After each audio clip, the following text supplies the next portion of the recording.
मुख्य समाचारों के बाद अब खबरें विस्तार से। मुख्यमंत्री विष्णुदेव साय ने कहा कि हमारा तिरंगा पूर्वजों के संघर्ष और बलिदान का जीवंत प्रतीक है, जिसकी शान हम हमेशा बनाए रखेंगे। मुख्यमंत्री आज राजधानी रायपुर के मरीन ड्राइव में आयोजित स्वतंत्रता दौड़ में शामिल हुए और हजारों युवाओं के साथ दौड़ लगाई। उन्होंने भारत माता और रानी दुर्गावती की प्रतिमा पर माल्यार्पण कर उन्हें नमन किया। मुख्यमंत्री ने कहा कि तिरंगा हमारी वीरता, शांति और समृद्धि का प्रतीक है। प्रधानमंत्री नरेंद्र मोदी के आह्वान पर स्वतंत्रता दिवस तिरंगामय हो गया है। हर घर तिरंगा अभियान और तिरंगा यात्राओं में इस पर्व को जन जन से जोड़ दिया है। यह केवल आयोजन नहीं बल्कि एकता, अखंडता और राष्ट्रीय गौरव का प्रतीक है। उन्होंने कहा कि आजादी अनगिनत बलिदानों की अमूल्य देन है और 2047 तक विकसित छत्तीसगढ़ बनाने का संकल्प हम सभी का है। खेल एवं युवा कल्याण मंत्री टंकराम वर्मा ने कहा कि स्वतंत्रता दौड़ आजादी के संघर्ष का प्रतिसाद है और हमें विकसित, स्वच्छ, स्वस्थ और श्रेष्ठ छत्तीसगढ़ के निर्माण में योगदान देना चाहिए।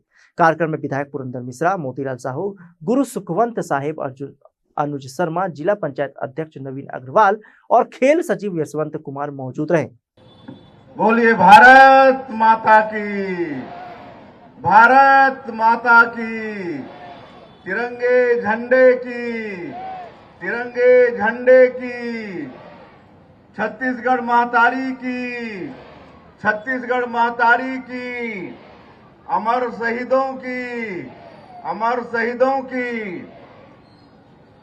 आज खेल एवं युवा कल्याण विभाग द्वारा आयोजित स्वतंत्रता दौड़ 2025 में मंच में विराजमान, जिनका उद्बोधन हम सभी लोग सुने, हमारे प्रदेश के खेल एवं युवा कल्याण विभाग के ऊर्जावान मंत्री श्री टंकराम वर्मा जी, हमारे विधायकगण श्री मोतीलाल साहू जी, श्री पुरंदर मिश्रा जी, गुरु खुशवंत साहेब जी, अनुज शर्मा जी, जिला पंचायत के अध्यक्ष श्री नवीन अग्रवाल जी, खेल एवं युवा कल्याण विभाग के सचिव यशवंत जी, संचालक तनुजा सलाम जी, यहाँ के कलेक्टर, एसपी, सभी विभागों के अधिकारीगण और इस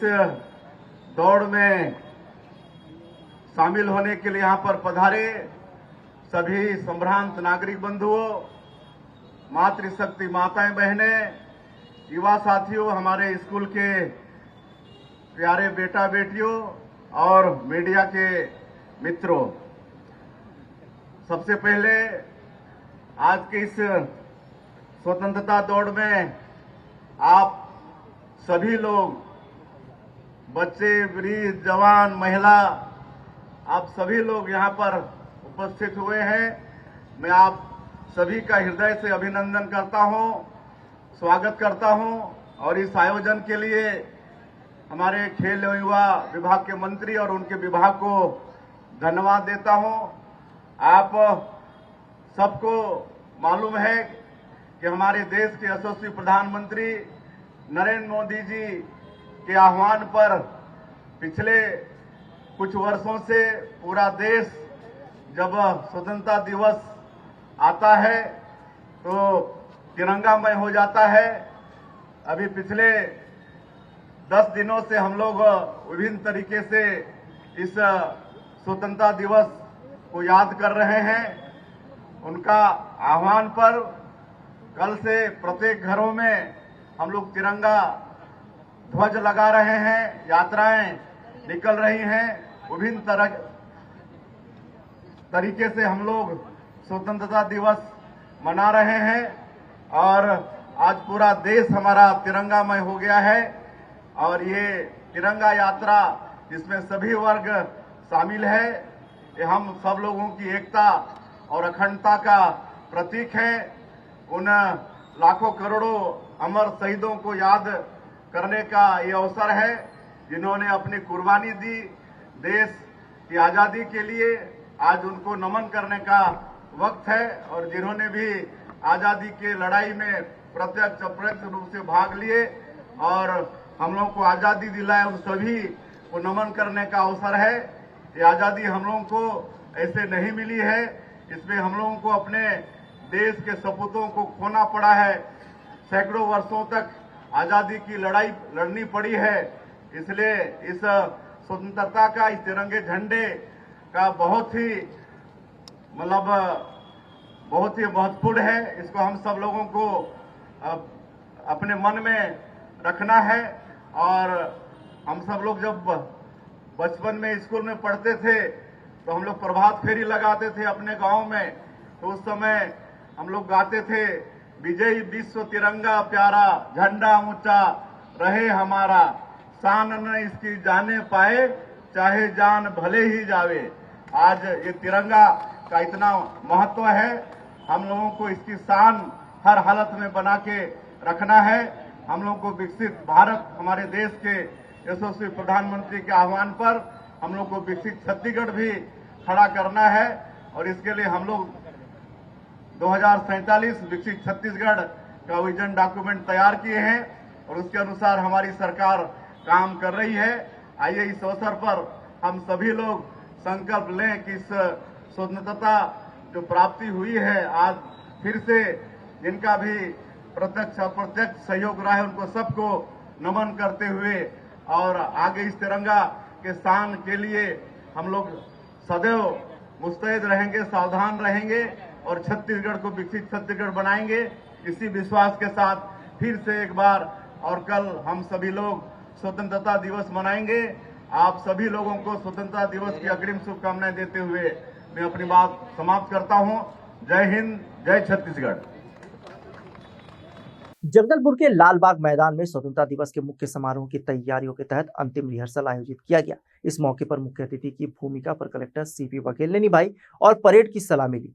कलेक्टर हरीश एस और पुलिस अधीक्षक सलभ सिन्हा ने भी परेड का निरीक्षण कर समय पर सभी व्यवस्थाएं दुरुस्त करने के निर्देश दिए।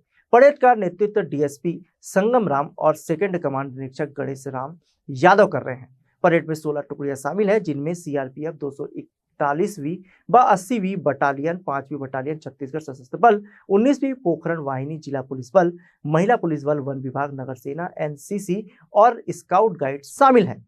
रिहर्सल में स्कूली बच्चों के सांस्कृतिक कार्यक्रम का भी प्रदर्शन हुआ। मुख्य समारोह में केंद्रीय राज्य मंत्री तोकन साहू मुख्य अतिथि के रूप में शामिल होंगे। जिला गरियाबंद में सक्रिय प्रतिबंधित माओवादी संगठन एसडीके डिवीजन का आईईडी बनाने का प्लान सुरक्षा बलों ने नाकाम कर दिया। थाना मैनपुर अंतर्गत पंडरीपानी सिकासेर के पहाड़ी जंगल में पुलिस और D62 बटालियन सीआरपीएफ की संयुक्त टीम ने कार्रवाई करते हुए 6 कुकर, नक्सली पर्चा पोस्टर बनाने में उपयोग होने वाले HP कलर प्रिंटर, विभिन्न medical tablet, injection, crack bandage और ग्लूकॉन डी की बोतल बरामद की। स्थानीय सूचना के आधार पर 12 अगस्त को जिला मुख्यालय रवाना हुई संयुक्त टीम ने BDS की मदद से संदिग्ध डंप क्षेत्र की सर्चिंग की।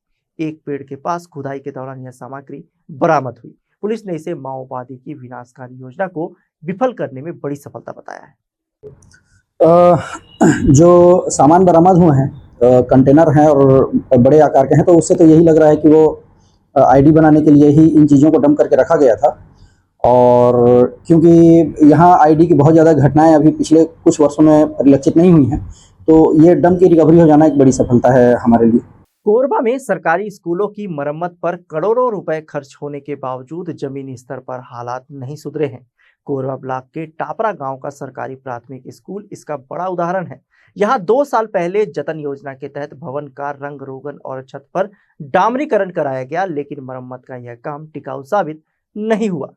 छत का प्लास्टर टूटकर गिरने लगा, जिससे भवन असुरक्षित हो गया है। सुरक्षा को ध्यान में रखते हुए स्कूल को बंद कर दिया गया और कक्षाएं गांव के सार्वजनिक मंच में संचालित हो रही है।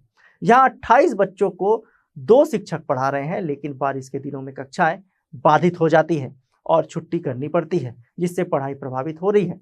जिला स्तर पर देखें तो जतन योजना के तहत 400 सरकारी स्कूलों की मरम्मत के लिए RES विभाग ने करीब 2.5 करोड़ रुपए खर्च किए, लेकिन अधिकांश भवनों की हालत खराब है। टापरा गांव के शिक्षक और ग्रामीण का कहना है कि विभाग की उदासीनता के कारण बच्चे और शिक्षक दोनों परेशान हैं। स्थानीय लोगों ने सवाल उठाया है कि जब इतनी बड़ी रकम खर्च की गई तो स्कूल भवनों की स्थिति में सुधार क्यों नहीं हुआ। विभागीय अधिकारी इस मसले पर कुछ भी कहने से बच रहे हैं। तो स्कूल जो है ना जर्जर हो गया है। ये स्कूल जो है 20-25 साल पुराना है और उसकी छत वगैरह क्रैक हो गई है और कहीं कहीं पे प्लास्टर निकल गया है। तो बच्चों की सुरक्षा को ध्यान में रखते हुए हमने गांव वालों से मतलब मीटिंग ली, गांव वालों से बात किया और गांव वाले को भी हमने अवलोकन कराया। जो शाला प्रबंध समिति के अध्यक्ष हैं वो जाके देखे पूरे स्कूल को। देखने के बाद में फिर सब लोगों की राय रही कि नहीं, बच्चों के सुरक्षा को ध्यान में रखते हुए अन्यत्र दूसरी जगह लगाया जाए। तो उसके लिए पहले हमने घर का तलाश की कि किसी का घर मिल जाए, लेकिन किसी का घर नहीं मिला। तो गांव वालों के बताए अनुसार हम लोग यहाँ पे फिर इसको मंच को साफ सफाई करके ये लगा के और फिर यहाँ से विद्यालय का संचालन करना प्रारंभ किए हैं। कितने साल से ये स्कूल की हालत ऐसे जर्जर स्थिति में है? अभी 2 साल से है लगभग। कितनी असुविधा होती है यहाँ पर ऐसा अव्यवस्थित ढंग से पढ़ाने में? अब देखिए, असुविधा तो होगी, विद्यालय नहीं है तो असुविधा तो सब प्रकार की है। अगर पानी गिर रहा है तो भी दिक्कत है, और अब उन दिक्कतों को तो अब जब तक नया भवन नहीं बन जाता है तब तक तो झेलना तो पड़ेगा। क्या बोल रहे हैं अधिकारी, कब तक नया भवन बन जाएगा? वो तो नया भवन पास हो गया है, काम भी चालू हो गया है जी। हाँ, प्लिंथ लेवल का काम चल रहा है। सरपंच पहुँचने से भी मेरी चर्चा हुई तो वो बोले हैं जितना जल्दी हो सकता है हम इसको तैयार करवा देंगे करके। ये जो पुराना भवन है उसका मरम्मत हुआ था कि नहीं हुआ था? मरम्मत उसका हुआ था, किसी विभाग से हुआ था और मरम्मत में कर दिए थे। लेकिन क्या है ना, मरम्मत में पूरी लिपाई पुताई हुई, छत का भी ऊपर में उन्होंने कंक्रीट किया, लेकिन वो कारगर नहीं रहा होगा, तभी तो पानी सीपेज हो रहा है।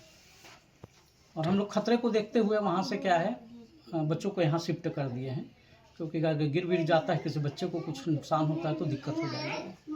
ठीक। बेटा राजेश्वरी कौन से क्लास में पढ़ती हो? 5वीं। अच्छा, बाहर पढ़ रही हो, यहाँ पर स्कूल में पढ़ना अच्छा लगता है कि यहाँ पर? स्कूल में। तो यहाँ पर क्यों बैठे हो? स्कूल गिर रहा है।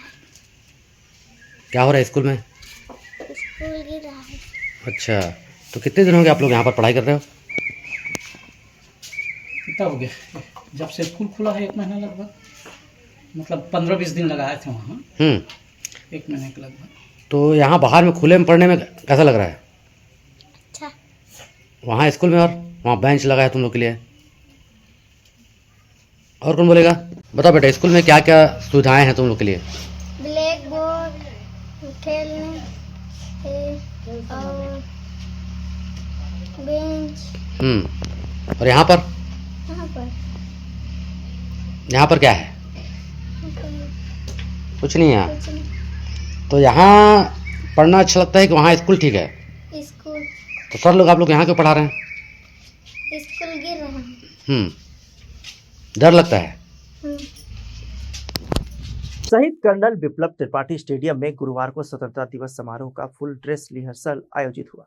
सुबह 9 बजे शुरू हुए रिहर्सल में सहायक कलेक्टर अध्यक्ष डोसी ने मुख्य अतिथि की भूमिका निभाते हुए ध्वजारोहण किया और परेड की सलामी ली।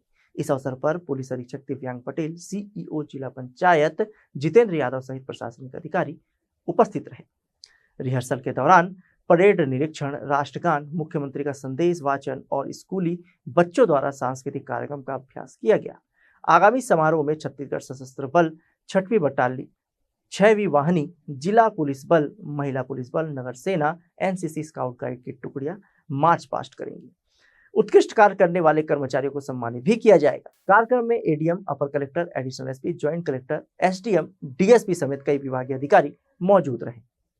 बुधवार को आंगनबाड़ी कार्यकर्ताओं और सहायिकाओं ने 12 सूत्री मांगों को लेकर 1 दिवसीय धरना प्रदर्शन किया और नारेबाजी करते हुए शासन से तत्काल कार्रवाई की मांग की। संगठन ने स्पष्ट चेतावनी दी कि यदि प्रमुख मांगों पर विचार नहीं हुआ तो 1 सितंबर से प्रदेशव्यापी हड़ताल शुरू की जाएगी, जिसमें सभी जिलों की आंगनबाड़ी कार्यकर्ता और सहायिकाएं शामिल होंगी। प्रमुख मांगों में कार्यकर्ता और सहायिकाओं को शासकीय कर्मचारी घोषित करना, मध्य प्रदेश की तर्ज पर प्रतिवर्ष 10% मानदेय वृद्धि, पर्यवेक्षक भर्ती में आयु सीमा हटाकर 50% पदोन्नति, सहायिकाओं को पदोन्नति और आयु सीमा समाप्त करना शामिल है। इसके साथ ही पोषण ट्रैकर ऐप की तकनीकी समस्याओं का समाधान, 5G मोबाइल उपलब्ध कराना, उचित प्रशिक्षण, आधार लिंकिंग की दिक्कतें दूर करना और हितग्राहियों द्वारा पोषण आहार वितरण में आ रही बाधाओं को समाप्त करने की भी मांग रखी गई है। संगठन ने सेवा समाप्ति पर 10 लाख रुपए, सम्मान सुविधा प्रणाली समाप्त करने, गंभीर बीमारी में मेडिकल अवकाश के साथ मानदेय और प्रदर्शनकारी कार्यकर्ताओं को प्रोत्साहन राशि देने की भी मांग की है। इसके अलावा छत्तीसगढ़ महिला कोष की तर्ज पर विभागीय ऋण सुविधा, ईंधन राशि समय पर देना, सभी केंद्रों में सिलेंडर और तुलाई मशीन उपलब्ध कराना, सुपोषण चौपाल और मातृत्व बंधन योजना की राशि हर माह जारी करने की भी मांग की गई है। आंगनबाड़ी कार्यकर्ताओं का कहना है कि वे गर्भवती महिलाओं की देखभाल, बच्चों के पोषण, टीकाकरण, शिक्षा, स्वच्छता और विभिन्न सरकारी योजनाओं में योगदान देती है। इसके लिए उनकी मांगों पर तत्काल निर्णय लिया जाना चाहिए। आप लोग कहाँ से आए हैं और क्या आप मांगे हैं? मैं जुझारू आंगनबाड़ी कार्यकर्ता सहायिका कल्याण संघ की जिला उपाध्यक्ष श्रीमती पंकजलता ठाकुर। हम लोग की मुख्य मांग है शासकीय कर्मचारीकरण करें, हमें शासकीय कर्मचारी का दर्जा दे।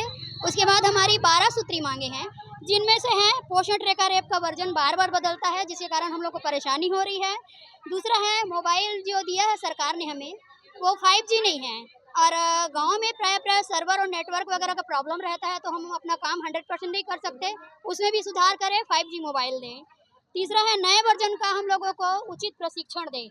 और चौथा है आधार कार्ड, हितग्राहियों का अगर आधार कार्ड अपलोड नहीं हो रहा है तो हमारी जो सुपरवाइजर हैं, जो जिला मतलब परियोजना अधिकारी हैं, हम लोग के ऊपर दबाव पूर्वक काम करवा रहे हैं, जिसके लिए हम लोग का मानदेय काटा जा रहा है, जो कि सरासर गलत है।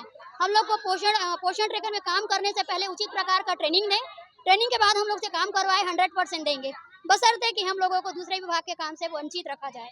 अब आगे मेरी जिलाध्यक्ष बताएंगी, मंजू मेश्राम, श्रीमती पंकजलता ठाकुर।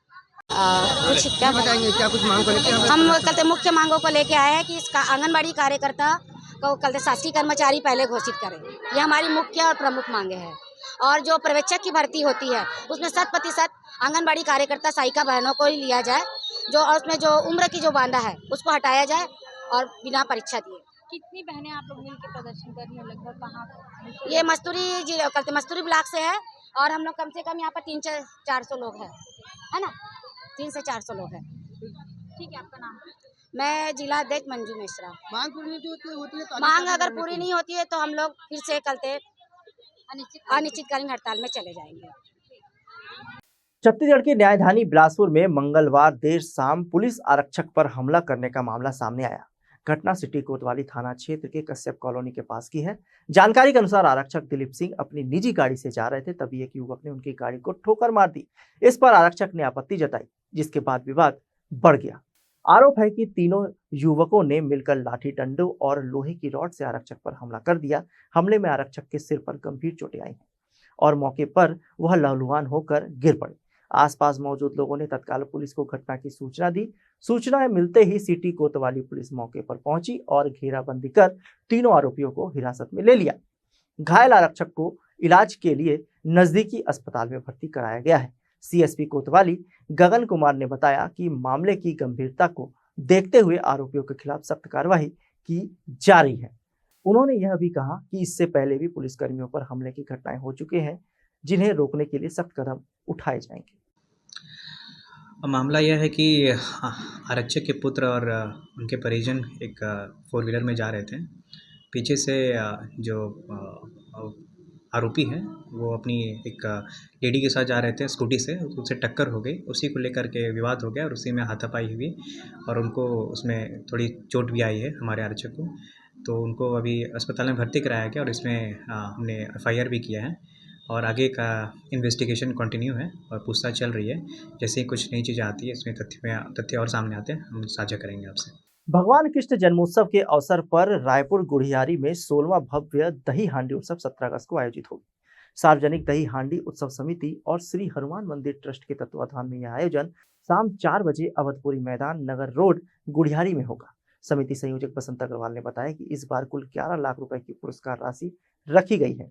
इसमें पुरुष दही हांडी विजेता को 7 लाख, महिला दही हांडी को 2 लाख और ग्रीस युक्त खंबा हांडी के लिए 2 लाख रुपए मिलेंगे। 50 लोगों की टोली को 11,000 रुपए और 100 लोगों की टोली को 21,000 रुपए का सांत्वना पुरस्कार मिलेगा। कार्यक्रम में Indian idol champion Pawandeep Rajan अपनी गायकी का जादू बिखेरेंगे, जबकि भजन गायिका गीताबेन रबारी अपने भजनों से वातावरण को कृष्णमय करेंगी। आयोजकों का दावा है कि यह प्रदेश का सबसे बड़ा और प्रतिष्ठित दही हांडी उत्सव है। विशेष ये है कि इस बार जो मंच है वो जैसे आईफा का मंच सजता है वैसे सज रहा है। कृष्ण भगवान की इस भक्ति में हर साल पिरामिड बढ़े, व्यवस्था बढ़े और कृष्ण लीलाओं का मंचन हो और हमारे आने वाली संस्कृति, हमारे बच्चे लोग इसको जाने। और बड़े बड़े स्टार लोग को इसलिए बुलाया जाता है कि उस बहाने यूथ यंग लोग आते हैं और हमारी संस्कृति के बारे में जानते हैं। तो गुढ़ियारी धर्म का एक प्लेटफॉर्म है। गुढ़ियारी में रास गरबा होता है, गुढ़ियारी में दही हांडी होती है, गुढ़ियारी में बागेश्वर महाराज जी आते हैं, गुढ़ियारी में प्रदीप मिश्रा जी आते हैं। गुढ़ियारी धर्म नगरी के रूप में स्थापित हुई है तो उसका कारण ही यही है कि वहाँ के हमारे हनुमान जी महाराज, ऐसी अद्भुत उनकी कृपा है कि हम लोग लगातार कुछ न कुछ वहाँ धर्म के इस बड़े महाकुंभ का आयोजन करते हैं। सीएम साहब मुख्य अतिथि होंगे, हमारे विजय शर्मा जी, और प्रदेश के सभी गणमान्य जितने भी हैं सभी यहाँ पर अतिथि के रूप में शामिल होंगे। हमारे साधु संत जो हमारे बीच बैठे हैं, प्रमुख रूप से सबसे प्रमुख रूप से वो रहेंगे, फिर सभी रहेंगे। जो प्रस्तुति देंगे क्या कुछ नया होगा भैया इस बार? नया इस बार प्रदीप राजन जी नए हैं, गीता रबारी जी नई हैं, जो गायक हैं हम हर साल नए लाते हैं, और महिलाओं के लिए विशेष व्यवस्था, बच्चों के बैठने के लिए विशेष व्यवस्था, पूरे ग्राउंड में इस बार हम कुर्सी लगा दे रहे हैं। पासेस की सुविधा थोड़ी बहुत तो रहती है, लेकिन आप मान के चले कि जो पहले आए पहले पाए, व्यवस्था उसकी भी थोड़ी बहुत रहेगी। आप लोग जैसा बताएंगे कर लेंगे। पहली, दूसरी और तीसरी राशि कितनी रहेगी? मांग क्या है आपने? हाँ जी, सुरक्षा की व्यवस्था के लिए किस फोर्स की मांग क्या है? फोर्स और मेरे को लगता है 150 से 200 पुलिसकर्मी रहते हैं, आरपीएफ भी रहती है, निगम के लोग रहते हैं लगातार वहाँ पर व्यवस्था में, क्योंकि सीएम साहब का आना होता है, इसलिए सभी टीम लगती है।